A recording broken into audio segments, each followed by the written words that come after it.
Hey gang, hope everyone's doing well. Got a nice quick one for you this week. So a while ago I did a video about saving channel strips in Logic. I'll put a link to it below and at the end of this video if you're interested in watching it. And recently I've been being asked how you save aux sends and all that other stuff along with the channel strip. I'll also show you why you would want to choose one method over the other depending on what you're trying to save. So let's get cracking. So channel strips are great when you just need to save one channel. So for instance, we have this guitar channel here, and if we just wanted to save what's in this as a channel strip, we would just go up to settings, save it as a channel strip, or go into the library. We can save it in here as well. And for simple things like that, channel strips are perfect. But if you take, say, drums for instance, over here we have a multi-out version of a Slate SSD5. The drums are bounced out to a number of different tracks, and they're also being sent to a reverb over here.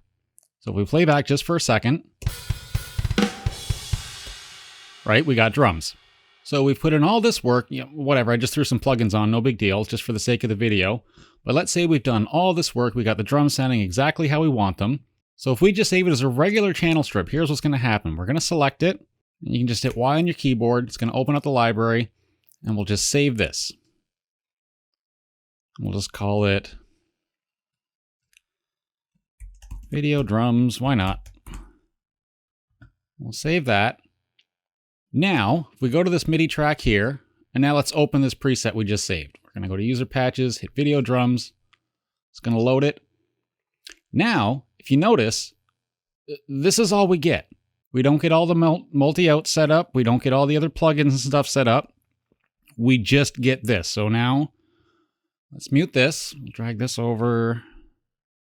We play it. Completely different drums. So that's not what we want. I'm going to undo that. Get rid of that. So what we want to do is be able to save all of this in one preset, like one big channel strip. So I'm going to unmute this quick. Now what we need to do, because this bus is included with it, you want to select the bus, and on your keyboard hit Control-T, or you can also go to Options and create tracks for selected channel strips. I can hit the right button. There we go. So now it's given a track for the drum verb. So we're going to drag this up with the drums. Now what we need to do next, select the drum verb and the drums here, and we're going to create a track stack. So we're going to hit Apple Shift D. Now, this has to be a summing stack. If it's a folder stack, we can't save it the way we want it. So it has to be a summing stack. So make sure summing stack is selected, hit create. Boom, now we got a summing track. And inside of that is the drums and the drum verb. So we'll name this quick. We'll just call it drums, or the video, whatever.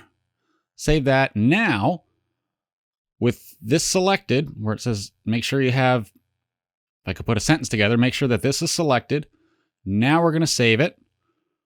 We're going to call it, drums video. Let's go with that.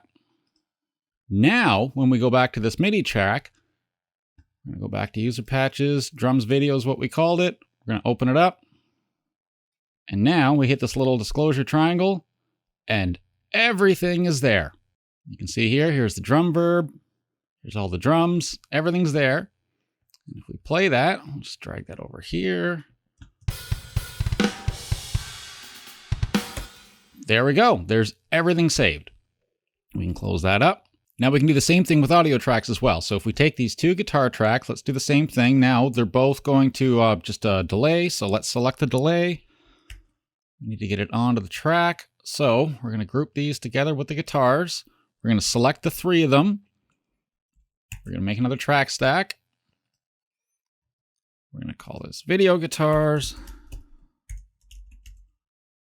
There we go. Save that. And now save it as a preset. Video guitars, and audio.